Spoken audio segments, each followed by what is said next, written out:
Para exibição, ou vocês dão para exibição do Flamengo ontem contra o Bangu.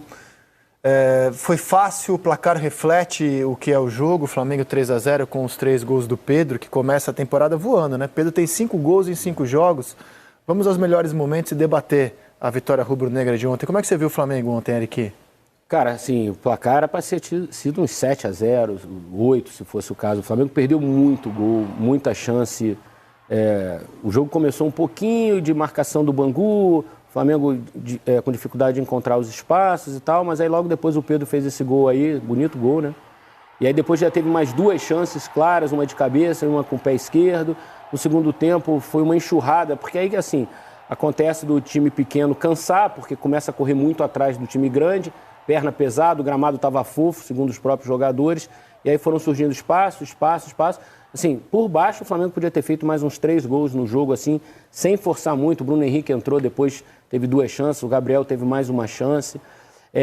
Como a gente tem limitação de tempo, né, por não ser o detentor dos direitos do campeonato carioca, então a gente tem uma obrigação de mostrar 3 minutos só, né, que é o que a gente pode mostrar. Então, nesses 3 minutos, certamente, vão faltar lances que o Flamengo perdeu possibilidade de fazer gol. Então, assim, é um começo ainda de trabalho do Tite. Ontem eu estava até falando com o Lédio, né, depois do jogo. O Flamengo tem um jeito de jogar, assim, que você vê muito claramente o jeito do Tite, né, como era na seleção brasileira nesses últimos 6 anos. É um time que sai marcando forte, tenta logo de cara fazer um gol e depois, com a posse de bola, com movimentação, vai cansando o adversário, e aí no segundo tempo faz um gol a mais, 2 gols a mais. Foi assim as eliminatórias inteiras aqui na América do Sul com o Brasil.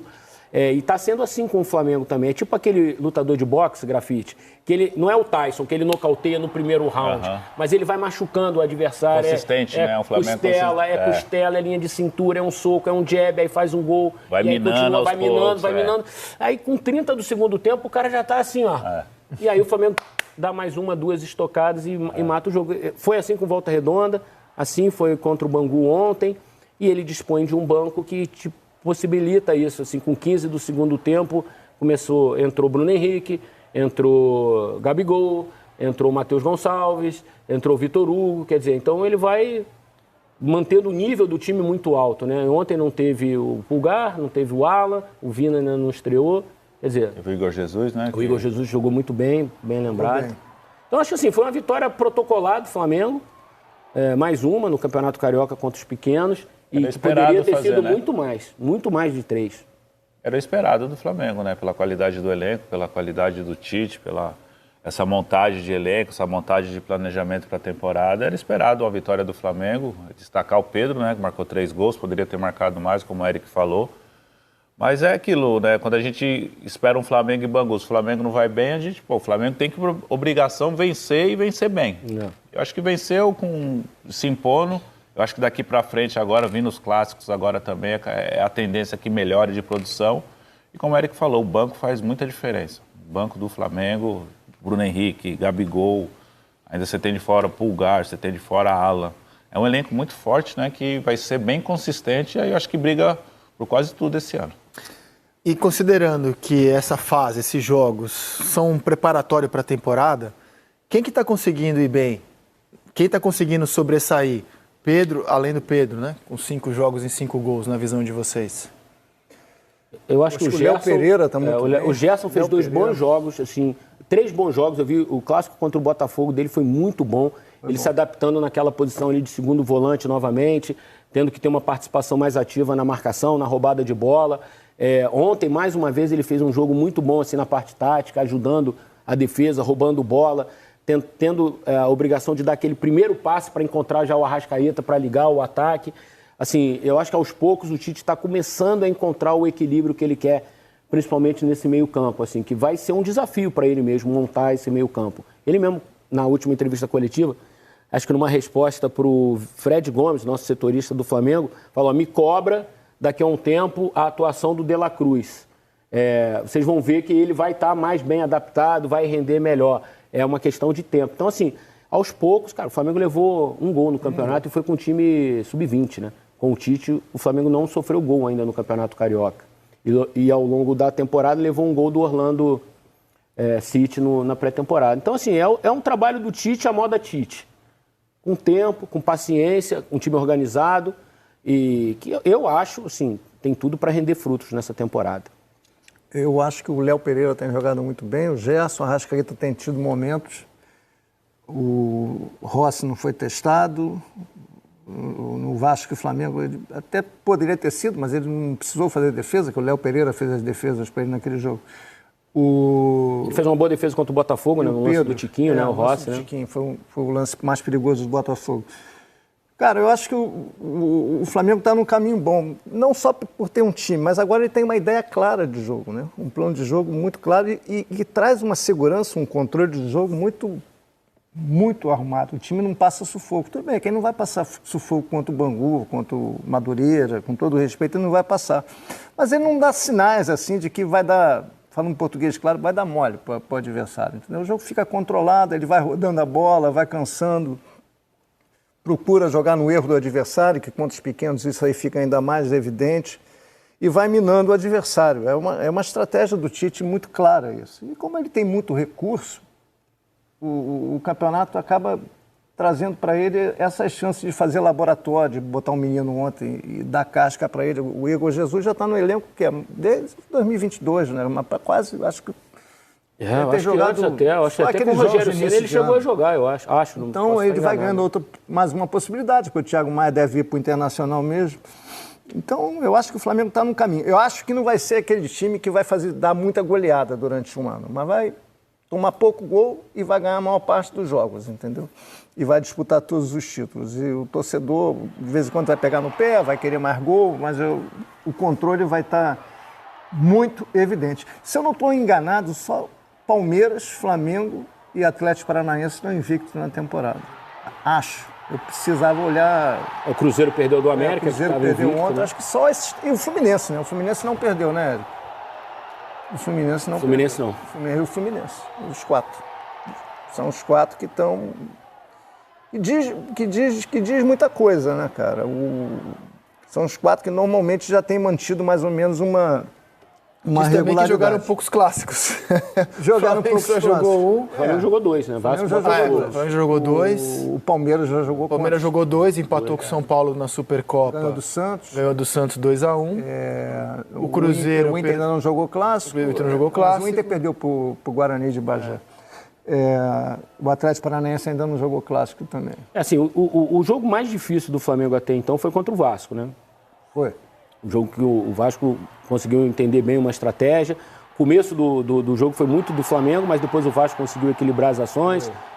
Teve a cabeçada do Verratti. Tentou fazer aquilo que você falou, marcar a saída e fazer um gol cedo. Eu não achei o desempenho do Flamengo nos clássicos animador, não. Mas é isso que o torcedor vai dizer. Ele não é animador, mas ele é controlado. Ele não... Contra o Botafogo, segundo tempo, o Botafogo não deu um chute. Ele é controlado, cara. Ele não foi animador, mas também não foi... Mas o Flamengo também não conseguiu aquele volume de jogo absurdo, né? Foi um jogo bem pra 0-0 e o Flamengo fez o gol no finalzinho. Eu acho que esse é o ponto que o torcedor daqui a pouco pode, eu acho, injustamente pegar no pé do Tite, entendeu? Porque os times do Tite são assim, eles não são times famintos por goleada, eles são famintos por vitória. Eles não são times avassaladores, eles são times que primam pelo equilíbrio. Não vai trazer problema, pode trazer corneta. Consistência e equilíbrio, Só que no campeonato de ponto corrido você ganha com defesa. Você prefere o quê? O time que dá mais goleada ou o time que perde menos? Eu prefiro o time que perde menos, cara. Depende. Eu prefiro. Depende. Que adianta você dar um monte de goleada, de vez em quando você toma uma goleada também. Eu prefiro o time que soma mais ponto. Qual que vai somar mais ponto no campeonato? Eu acho que é o que perde menos. Provavelmente o que perde menos. Eu acho que é o que perde menos. Depende, pode empatar bastante, depende, né? Mas, por exemplo, o Grêmio ano passado, talvez se não levasse tantos gols, fosse campeão brasileiro. Teve uma das piores defesas do campeonato, o Grêmio, ano passado. E teve um dos melhores ataques, ao lado do Palmeiras, e perdeu o campeonato. Por quê? Porque ele levou muito gol. E nesse ponto, o Carioca desse ano... Porque não deram aquele pênalti do Yuri Alberto também, Itaquera. Nesse ponto, o Carioca desse ano, justiça seja feita, como tem clássicos, e são...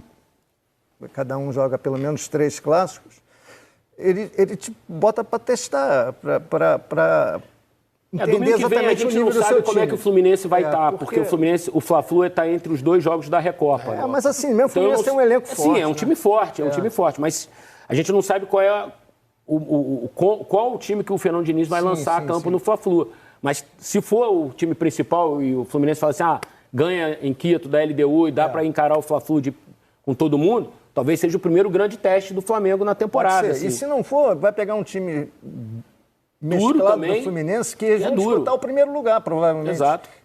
Que vai jogar contra o quarto, que teoricamente é uma vantagem. Eu tô olhando mais os testes mesmo. Agora, assim. mas olha só, você joga o Carioca, o Tite, ele enfrenta o Vasco, que é difícil de competir hoje contra o Vasco do Ramon Dias, é um time encardido o Vasco. O Botafogo tem elenco, pode não ter um conjunto ainda maravilhoso, mas tem elenco, tem um bom elenco, cada vez melhor, por sinal.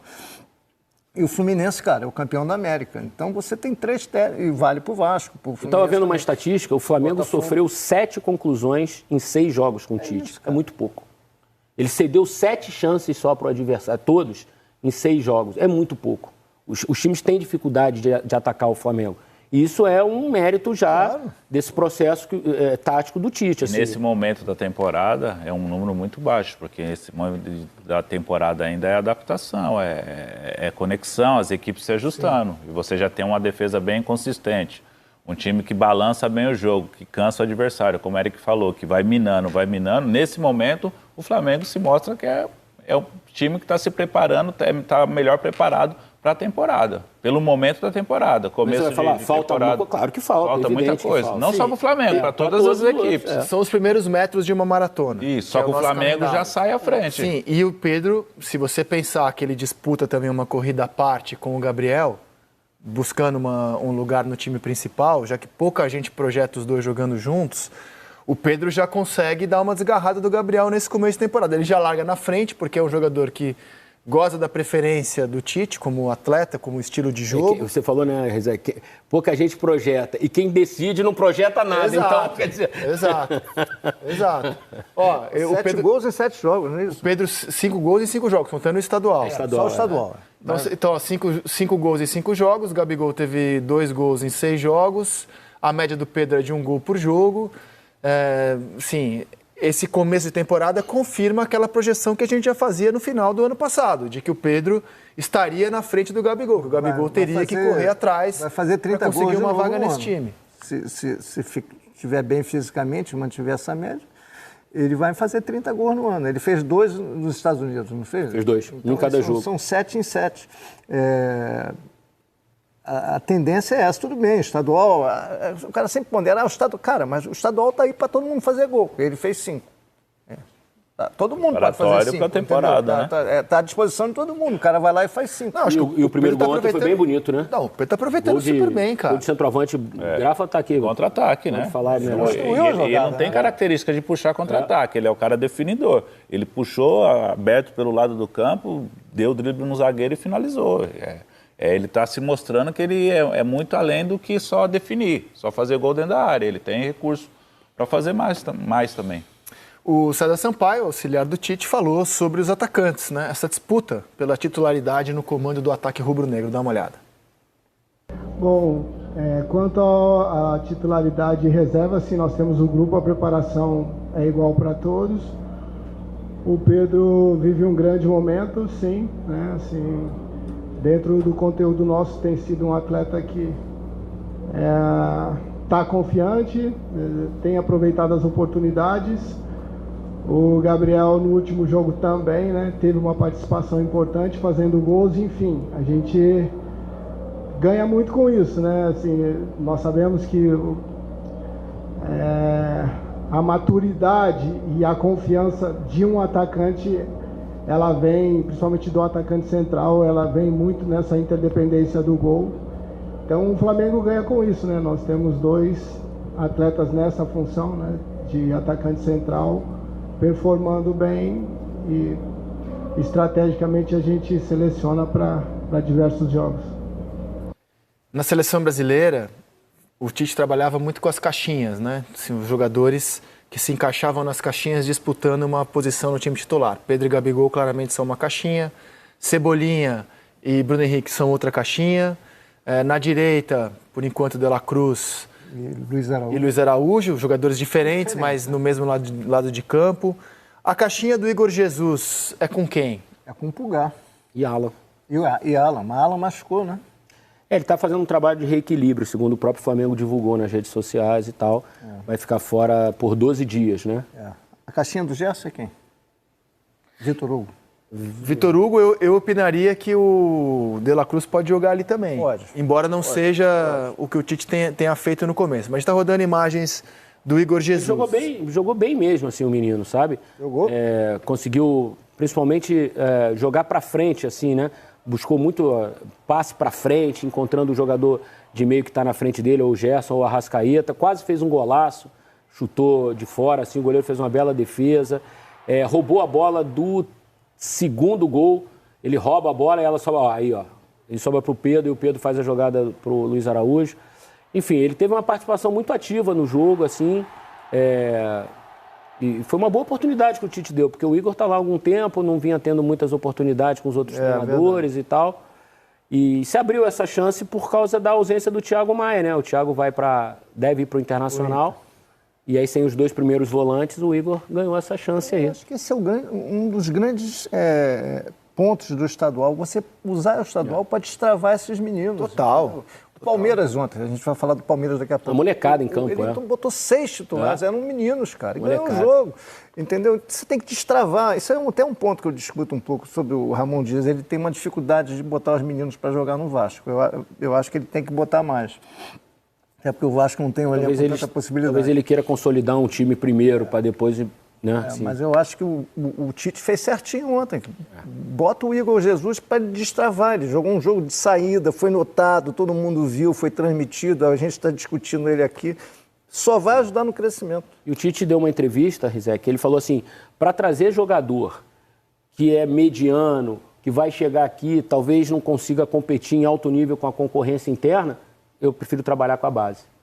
Tá certo. Claro. Tá certo. Claro. No Flamengo, no tamanho do Flamengo hoje, no patamar que o Flamengo está, não adianta trazer jogador mediano.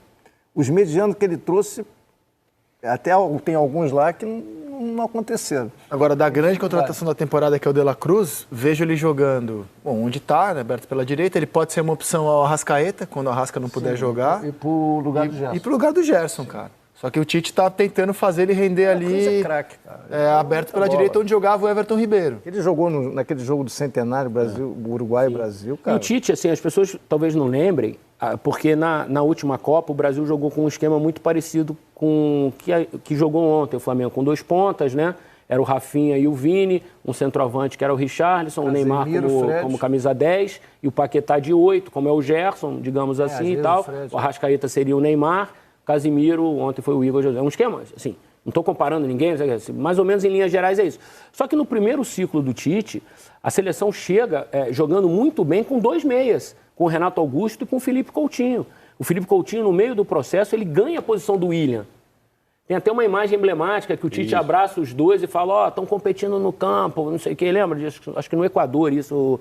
ou na Colômbia, não me lembro bem. O William fez o gol. Então foi na Colômbia que ele fala, estão competindo, é isso aqui que eu quero, não sei o quê. Ele abraça o William e o Coutinho. E ele acha o Coutinho como um meia jogando pela direita, porque naquela época o Neymar jogava pela esquerda, como atacante, e o Gabriel Jesus de 9. Então, assim, o Tite sabe como usar essas peças todas. É questão de tempo, de adaptação, de processos mesmo. Na verdade, não, foi na Colômbia. O William fez o gol na Colômbia. Então foi no Equador que ele falou isso. Lá em Barranquilla, um calor danado. Chute de fora da área do William. Ele fala, os caras estão competindo, não sei o quê, não sei o quê, não sei o quê. E agora eu quero mostrar o que é a festa do Flamengo quando sai do Rio de Janeiro. Né? Então, Flamengo e Audax jogaram em Manaus. O Flamengo levou 44.068 presentes ao jogo. Jogo de Campeonato Carioca disputado em Manaus. Jogou nos Estados Unidos, o estádio tinha capacidade para 7.227, levou 6.000 pessoas, contra o Philadelphia Union. Aí encarou o Nova Iguaçu em João Pessoa, levou 16.428 presentes, o estádio tem capacidade para 25.770. Jogou com o Orlando City, levando quase 23.000 pessoas ao jogo. Enfrentou a Portuguesa em Natal, levando mais de 25.000 pessoas. E esses 2 jogos com sub-20, né? Tanto em João Pessoa quanto em Natal, né? Sub-20, não são as estrelas, né? Pô, em Belém levou um público extraordinário, de 47.644 presentes contra o Sampaio Corrêa. E ontem praticamente lotou o estádio. O estádio tinha capacidade para 15.575, levou 15.275 em Aracaju.